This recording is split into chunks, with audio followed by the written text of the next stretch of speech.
আসসালামু আলাইকুম রহমতুল্লাহ বারাকাত। কেমন আছেন বন্ধুরা সবাই? আশা করি আল্লাহর রহমতে আপনারা ভালো আছেন। আলহামদুলিল্লাহ, আমিও ভালো আছি। আমরা প্রায় 15 বছর পর একটা স্বৈরাচারী শাসককে এক রক্তক্ষয়ী সংগ্রামের মধ্যে দিয়ে মূলত আমরা এই দেশকে স্বাধীন করলাম। এই দেশের হাজারো প্রাণ এর জন্য বলি হলো, কত মা তার ছেলে হারালো, কত ভাই তার আদরের ভাই বোনকে হারালো। দেশটা যখন আমরা গর্ব,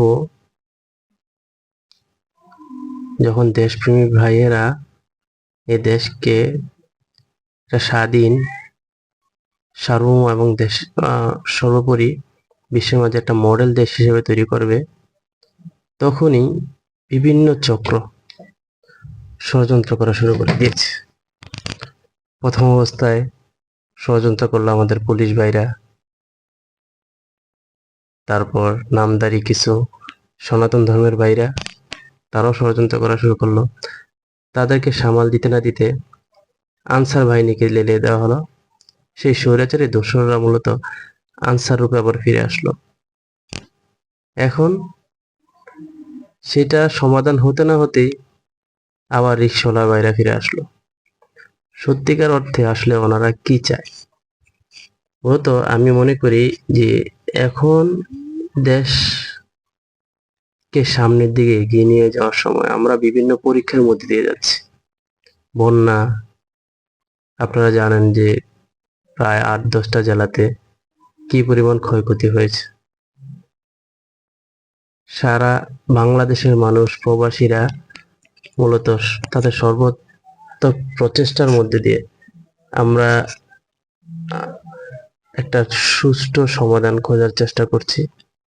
মানুষকে যাতে সঠিকভাবে তারা রক্ষা করতে পারে বা মানুষ যাতে তাদের স্বাভাবিক জীবনে ফিরে আসতে পারে, সেই জন্য সর্বোপরি প্রতিটা মানুষ তার নিজ নিজ জায়গাগুলো থেকে পরিশ্রম করে যাচ্ছে, তারা চেষ্টা করছে।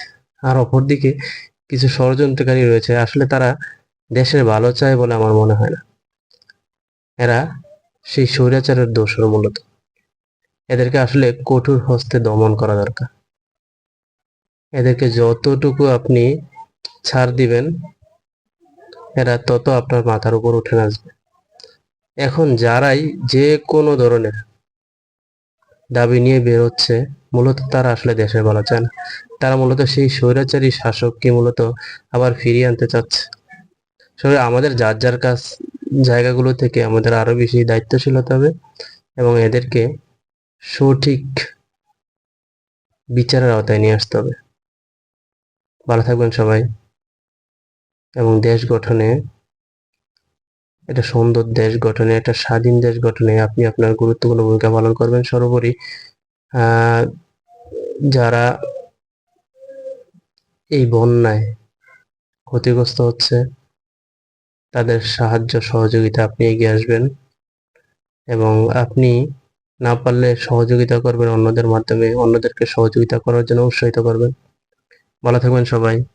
আসসালামু আলাইকুম রহমতুল্লাহ বারাকাত।